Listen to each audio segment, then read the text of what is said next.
और सीधे अपने दर्शकों को हैदराबाद लिए चलते हैं। गृह मंत्री अमित शाह मुक्ति दिवस पर संबोधित कर रहे हैं। हैदराबाद कल्याण कर्नाटक क्षेत्र से आते हैं।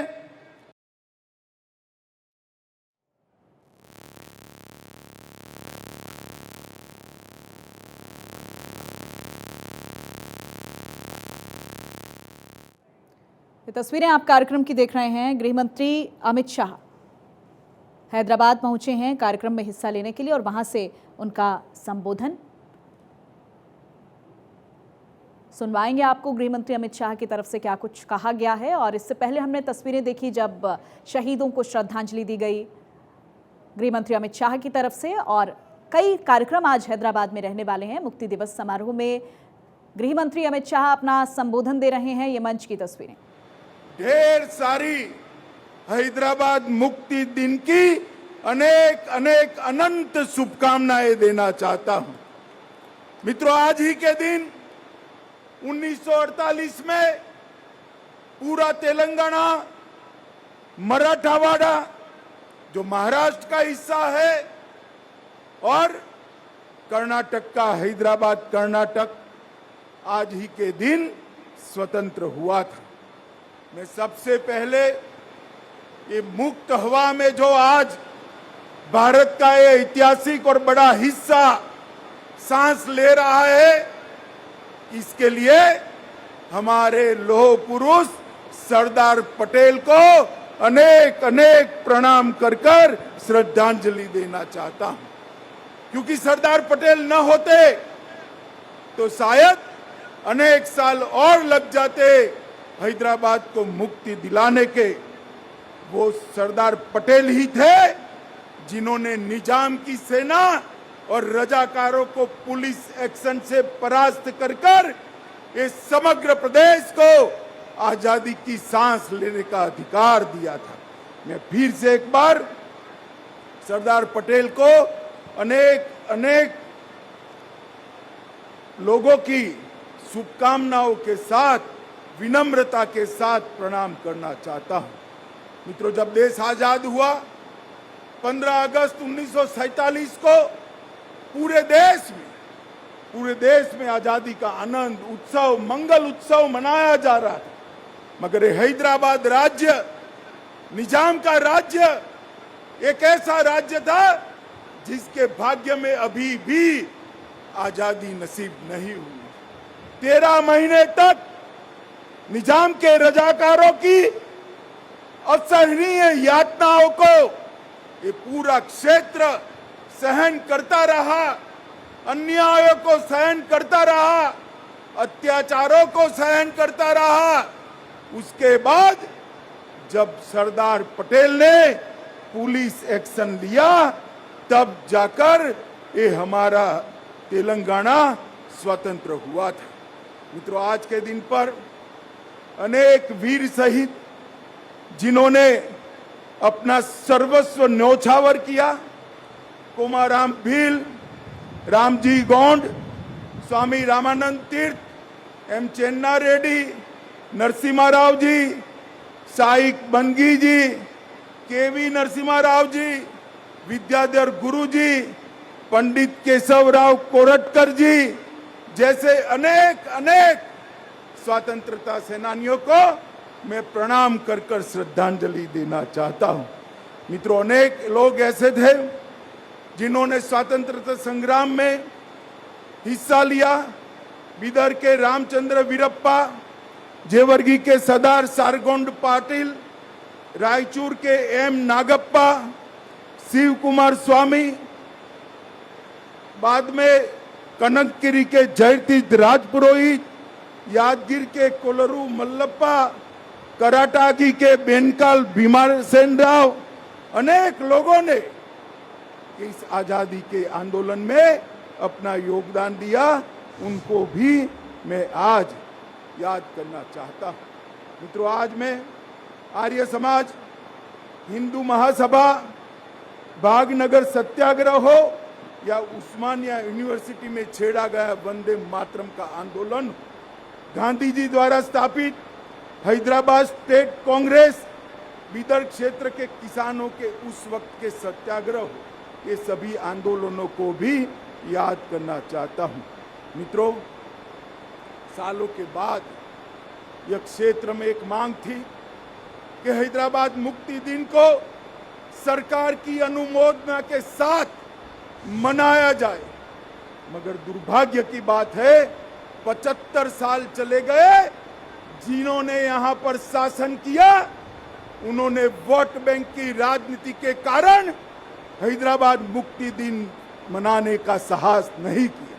वादे तो अनेक लोगों ने किए, चुनावों में वादे किए, आंदोलनों में वादे किए, मगर सत्ता पर आते ही रजाकारों की भय से पलट गए। आज मैं भारत सरकार के प्रधानमंत्री नरेंद्र मोदी जी को लाख लाख बधाई देना चाहता हूं, जिन्होंने निर्णय किया कि हैदराबाद मुक्ति दिन को मनाया जाएगा।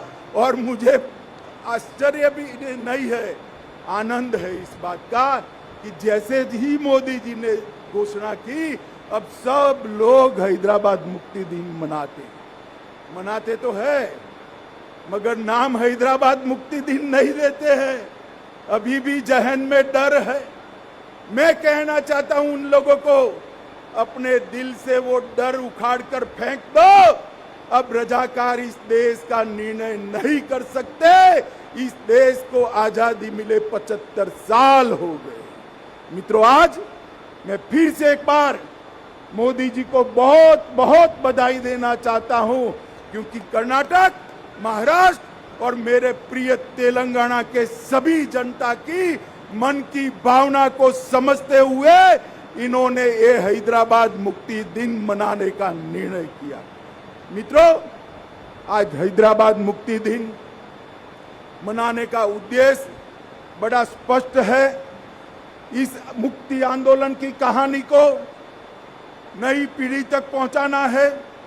मुक्ति संग्राम के नामी अनामी अनेक योद्धाओं को, शहीदों को जनमानस में पुनर्जीवित कर नई पीढ़ी को देशभक्ति की लौ जगानी है।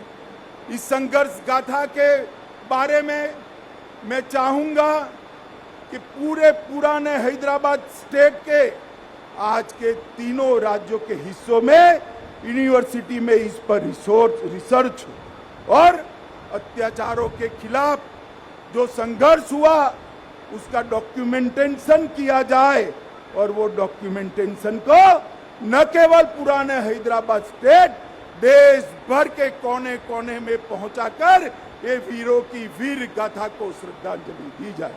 हमारी नई पीढ़ी में देशभक्ति की भावना इससे पुनर्जीवित होगी, और जिन्होंने भी देश के लिए सब कुछ न्यौछावर किया है वो उनके सम्मान के अधिकारी है, उनको अधिकार मिलेगा। मित्रों, ऑपरेशन पोलो का निर्णय महान सरदार पटेल ने, लोक पुरुष सरदार पटेल ने ढेर सारी कठिनाइयों के बावजूद लिया था, क्योंकि वो जानते थे जब तक निजाम के रजाकारों को परास्त नहीं करते, हैदराबाद स्टेट को आजाद नहीं करते, अखंड भारत का स्वप्न पूरा नहीं हो सकता। भारत के मध्य में ही इतना बड़ा हिस्सा अगर अपने आप को स्वतंत्र मानकर अत्याचारी शासन करता है तो महात्मा गांधी का स्वतंत्र भारत का स्वप्न कभी पूरा नहीं हो सकता। के मुंशी और सरदार पटेल, ये दोनों ने, मुंशी जी ने एजेंट जनरल ए नाटे रिपोर्ट ली और माउंटबेटन के थर्ड डोमिनियन की परिकल्पना को विच्छेद करते हुए सरदार पटेल ने यहाँ पुलिस एक्शन लिया और हमारा ये हिस्सा आजाद हुआ। मित्रों, 13 सितंबर से 17 सितंबर 109 घंटे तक अनेक वीर यहाँ पर शहीद हुए। मैं अभी अभी उन वीरों के शहीद स्मारक को श्रद्धांजलि देकर यहाँ आया हूँ। मित्रों, रजाकारों ने अपना डर खड़ा करने के लिए ढेर सारे नए नए कानून लगाए, चाहे विधायी का अधिकार हो, निजाम की निजी संपत्ति को निजी घोषित करना हो, सार्वजनिक कार्यक्रमों पर पाबंदी लगानी हो, हिंदुओं को मपूसा और गैर मपूसा के जमीन के अधिकार के कानून से अन्याय करना हो, महान तेलुगु, कन्नड़ और मराठी भाषा पर आक्रमण कर उर्दू माध्यम में ही शिक्षा होना ये आदेश करना हो, उद्योगों का निजीकरण करना हो, सरकारी भर्ती में अन्यायी भर्ती करनी हो या सांस्कृतिक आक्रमण करना हो, हर तरह से ये तीनों राज्यों की जनता को कुचलने का एक निकृष्ट प्रयास निजाम और उनके रजाकारों ने किया था, जिनके खिलाफ हमारे लोगों ने आंदोलन किया था और अंततोगत्वा हम विजयी हुए। मित्रों, कई सारे लोगों ने इसके लिए अपनी जान गंवाई। मैं 2-3 घटनाएं जरूर बताना चाहता हूँ। परभणी जिले का बूढ़ा गांव, जहां एक कुएं में गांव के 300 लोगों को डालकर कुएं को मिट्टी के तेल से आग लगाकर सभी लोगों को जिंदा जला दिया गया। इसके साथ बीदर जिले के घोटा गांव में जिस तरह महिलाओं को अपमानित किया गया, आज भी हम नहीं भूल सकते। और मैं अभी तेलंगाना में मेरा बूथ प्रवास था, तब गुंडरामपल्ली गया था, वहां पर भी नृशंस हत्याकांड हुआ था।